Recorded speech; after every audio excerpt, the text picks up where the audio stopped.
ಮತ್ತು ಕಾಳುವೆ ಉತ್ಸವ, ಲಿಂಗೈಕ್ಯ ಪೂಜೆ, ಶಿವಲಿಂಗೇಶ್ವರ ಶಿವಯೋಗಿಗಳವರ ಪುಣ್ಯ ಸ್ಮರಣೋತ್ಸವ ಮತ್ತು ಪ್ರಥಮ ಪ್ರಕಾಶಕರ ಸಮ್ಮೇಳನವನ್ನು ಇದೇ ಫೆಬ್ರವರಿ 7 ಮತ್ತು 8ರಂದು ನಡೆಸಲು ಸಭೆಯಲ್ಲಿ ತೀರ್ಮಾನಿಸಲಾಗಿದೆ ಅಂತ ಮಠದ ಪೀಠಾಧಿಪತಿಗಳಾದ ಪೂಜ್ಯ ಶ್ರೀ ಪಂಚಾಕ್ಷರಿ ಸ್ವಾಮೀಜಿಗಳು ಪೂರ್ವ ಸಿದ್ಧತಾ ಸಭೆಯನ್ನ ವಿಷಯ ತಿಳಿಸಿದ್ದಾರೆ. ಬೇಲೂರು ಉರಿಲಿಂಗಪೇದಿ ಮಠದ ಆವರಣದಲ್ಲಿ ಸೇರಿದ ಸಭೆಯಲ್ಲಿ ಕಳೆದ 18 ವರ್ಷಗಳಿಂದ ಇಂತಹ ಉತ್ಸವ ಮಾಡ್ತಾ ಇದ್ದು, ಈ ವರ್ಷ ಕಾಳವ್ವೆಯ ಉತ್ಸವ ಸೇರಿಸಲಾಗಿದೆ. ಉರಿಲಿಂಗಪೇದಿ ಪ್ರಶಸ್ತಿ, ಕಾಳವ್ವೆ ಪ್ರಶಸ್ತಿ ಜೊತೆಗೆ ಕರುನಾಡ ಮತ್ತು ಧರಿ ಶ್ರೀ ಪ್ರಶಸ್ತಿ ಪ್ರದಾನ ಮಾಡಲಾಗುತ್ತೆ. ಈ ವರ್ಷವೂ ಸಹತಿ ಪ್ರಥಮ ಪ್ರಕಾಶರವರ ಸಮ್ಮೇಳನ ಹಮ್ಮಿಕೊಳ್ಳಲಾಗುವುದು. ಅಕ್ಷರ ಸಂಸ್ಕೃತಿಯ ಚಿಂತನೆ, ಪ್ರಕಾಶಕ, ಲೇಖಕ, ಓದುಗರು ಈ ತ್ರಿವೇಣಿ ಸಂಗಮ ಕುರಿತು ಚಿಂತನೆ ಮಾಡಲು ಪ್ರಕಾಶಕರ ಸಮಸ್ಯೆ, ಸವಾಲುಗಳ ಬಗ್ಗೆ ಸಂವಾದ ಮಾಡಲಾಗುತ್ತೆ. ಈ ಪ್ರಥಮ ಪ್ರಕಾಶಕರ ಸಮ್ಮೇಳನ ಆಯೋಜನೆ ಮಾಡಲಾಗಿದ್ದು, ಈ ಸಮ್ಮೇಳನಕ್ಕೆ ಸರ್ವಾಧ್ಯಕ್ಷರನ್ನಾಗಿ ಹಿರಿಯ ಪುಸ್ತಕೋದ್ಯಮಿ ಶ್ರೀ ಸಿದ್ದಲಿಂಗೇಶ್ವರ ಬುಕ್ ಡಿಪೋ ಮತ್ತು ಪ್ರಕಾಶನದ ಪ್ರಕಾಶಕರಾದ ಡಾಕ್ಟರ್ ಬಸವರಾಜ್ ಡಿ ಕೋನಿಕ್ ಅವರು ಸರ್ವಾಧ್ಯಕ್ಷರಾಗಿ ಆಯ್ಕೆ ಮಾಡಲಾಗಿದೆ. ಹಾಗೂ ಗುಲ್ಬರ್ಗ ವಿಶ್ವವಿದ್ಯಾಲಯ ರಾಜಶ್ರೀ ಪ್ರಶಸ್ತಿ, ಶರಣಬಸವ ವಿಶ್ವವಿದ್ಯಾಲಯ ಗೌರವ ಡಾಕ್ಟರ್ ಲೆಟೆಪ್ಸಿದ್ದು ಗಡಿನಾಡು ಸಾಹಿತ್ಯ ಸಮ್ಮೇಳನದ ಸರ್ವಾಧ್ಯಕ್ಷರಾಗಿದ್ದು, ಜೊತೆಗೆ ಹಲವು ಪ್ರಶಸ್ತಿ ಗೌರವ ಸಂದಿವೆ. 74 ವಸಂತ ಕಂಡು 50 ವರ್ಷ ಪ್ರವಾಸ ನಡೆಸಿದ ಸಾಹಸಿಗರು ಇವರಾಗಿದ್ದಾರೆ. ಈ ಉರ್ಲಿಂಗಪೇದಿಯ ಕಾರ್ಯಕ್ರಮದ ನಿಮಿತ್ತಕ್ಕೆ ಸದಾ ಸೇವೆಗಳನ್ನು ಕೈತಕ್ಕಂಥ ಪರಮ ಪೂಜ್ಯರಾದಂಥ ಪಂಚಾಕ್ಷರಿ ಅಪ್ಪಗಳ ಪಾದಗಳಿಗೆ ವಂದಿಸಿ, ನಮ್ಮ ಜೊತೆಯಲ್ಲಿ ಸದಾ ಹೆಗಲಿಗೆ ಹೆಗಲು ಕೊಟ್ಟು ಅವರಿಗೆ ಹೆಗಲು ಕೂಡ ಬದಲಿದಾಗ ಅವ್ರಿಗೆ ನಮ್ಮ ಕಳಸ ಅಂತ ತಿಳಿದ್ರೂ ತಪ್ಪಾಗ್ತದ ಅಂತ ಒಬ್ಬ ಮಹಾಶರಣ ಗವಿಸಿದ್ದಪ್ಪ ಪಾಟೀಲ್ ಅವರಿಗೂ ಈ ಕಾರ್ಯಕ್ರಮಕ್ಕೆ ಆಗಮಿಸಕ್ಕಾಗಿ ಅವರಿಗೂ ಸಹ ನಾವು ನಮ್ಮ ಗ್ರಾಮದ ವತಿಯಿಂದ ಅವರಿಗೆ ಹೃತ್ಪೂರ್ವಕ ಸ್ವಾಗತವನ್ನು ಮಾಡ್ತೇವೆ. ಜೊತೆಯಲ್ಲಿ ವೇದಿಕೆ ಮೇಲೆ ಬಂದಂಥ ಎಲ್ಲ ಅತಿಥಿ ಗಣ್ಯರಿಗೂ ಸಹ ಶರಣಾರ್ಥಿಯನ್ನು ಹೇಳ್ತಾ, ಇವತ್ತಿನ ಈ ಕಾರ್ಯಕ್ರಮಕ್ಕೆ ಆಗಮಿಸಿದಂಥ ಗ್ರಾಮದ ಎಲ್ಲ ತಾಯಂದಿರಿಗೂ ಸಹೋದರಿಗೂ ಎಲ್ಲ ನಮಸ್ಕರಿಸಿ, ಈ ಉರ್ಲಿಂಗಪೇದಿ ಮಠ ಸುಮಾರು ವರ್ಷಗಳಿಂದ ನಾವು ಈ ಕಾರ್ಯಕ್ರಮವನ್ನು ಹಮ್ಮಿಕೊಳ್ತಾ ಇದ್ದೇವೆ. ಇದಕ್ಕೆ ತಾವೆಲ್ಲರೂ ಸಹ ಹೆಗಲಿಗೆ ಹೆಗಲು ಕೊಟ್ಟು ಈ ಕಾರ್ಯಕ್ರಮ ಯಶಸ್ವಿಯಾಗಿ ನಡೀಲಿ ಅಂತಕ್ಕಂಥ ಭಾವನೆಯನ್ನು ಇಟ್ಕೊಂಡು ತಾವೆಲ್ಲರೂ ಕೆಲಸ ಮಾಡ್ತಾ ಇದ್ರಿ. ಅದೇ ರೀತಿ ಈ ವರ್ಷವೂ ಸಹ ಪರಮ ಪೂಜ್ಯರ ನೇತೃತ್ವದಲ್ಲಿ ನಡೀತಕ್ಕಂಥ ಕಾರ್ಯಕ್ರಮಕ್ಕೆ ನಾವೆಲ್ಲರೂ ಹೆಗಲು ಕೊಟ್ಟು ಅವರ ಕಾರ್ಯಕ್ರಮಕ್ಕೆ ಸಂಪೂರ್ಣ ಯಶಸ್ವಿಯನ್ನು ಗೊಳಿಸೋಣ.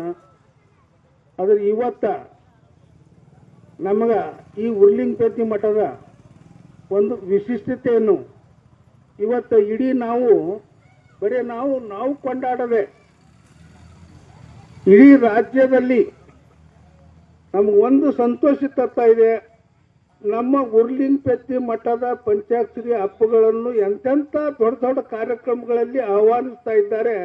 ಅದನ್ನು ಕಂಡು ನಮಗೆ ಸಂಪೂರ್ಣ ಎಷ್ಟು ಸಂತೋಷ ಆಗ್ತಾ ಇದೆ ಅಂತಂದ್ರೆ ಅದು ಹೇಳಲಾರ್ದಂಥ ಸಂತೋಷ ಆಗ್ತಾ ಇದೆ. ಯಾಕಂದ್ರೆ ಕೆಲವು ಜನ ಏನೋ ತಿಳ್ಕೊತಾರೆ, ಉರ್ಲಿಂಗಪೇದಿ ಮಠ ಅಂದ್ರೆ ಕೀಳು ಮಠದ್ದು ಅದು ಮಠದ್ದು. ನಾವು ತೆರಿಗೆ ತೆಗೆದು ನಾವು ಉರ್ಲಿಂಗಪೇದಿ ಎಂಥ ಶರಣರಿದ್ರು 12ನೇ ಶತಮಾನದಲ್ಲಿ ಅಣ್ಣ ಬಸವಣ್ಣವರ ಜೊತೆಗೂಡಿ ಕೆಲಸ ಮಾಡಿದಂಥ ಒಬ್ಬ ಮಹಾ ಶರಣರಿದ್ದರು.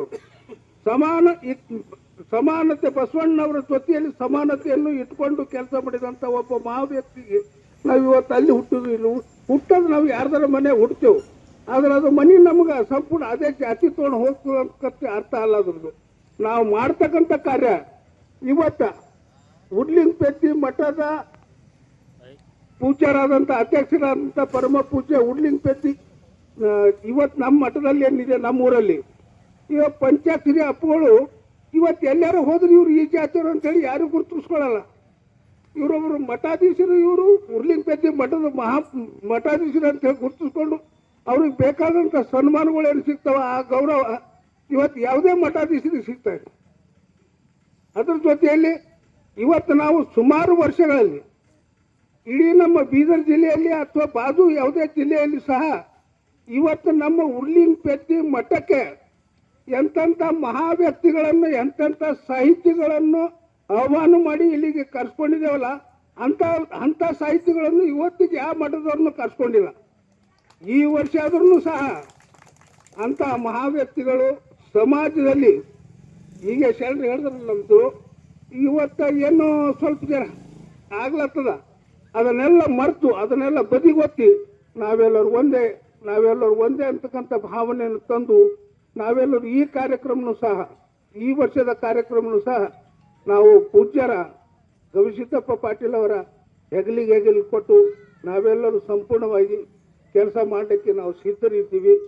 ಸದಾ ನಾನು ಒಂದೇ ಮಾತು ಹೇಳಿದ್ರು ಮೊದಲೇ, ನನ್ನ ಜೀವಮಾನ ಇರೋ ತನಕ ಪೂಜ್ಯರು ನಾನು ಎಂದೂ ಅವರನ್ನು ಮರೆಯೋಂಗೂ ಇಲ್ಲ, ಅವರನ್ನು ಬಿಟ್ಟು ನಾನು ಒಂದು ಕ್ಷಣನೂ ಬಾಜಿಗಿರಾಗಿ ನನ್ನ ಜೀವಮಾನ ಇರೋ ತನಕ. ಇದನ್ನು ನಾನು ಆವತ್ತೇ ಅವ್ರಿಗೆ ಹೇಳೀನಿ, ಇವತ್ತು ಹೇಳ್ತಾ ಇದ್ದೀನಿ, ಮುಂದೆ ನನ್ನ ಜೀವನ ಇರೋ ತನಕ ಹೇಳ್ತೀನಿ. ಆದರೂ ನಾನು ಅವ್ರಿಗೆ ಇನ್ನೊಂದು ಮಾತು ಹೇಳೀನಿ, ಈ ಕಾರ್ಯಕ್ರಮದಲ್ಲಿ ನಾವು ಹೋದ ವರ್ಷನೂ ಹೇಳೀನಿ, ನಾನು ಕೊನೆ ಪುಟ ಇದ್ದಂಗೆ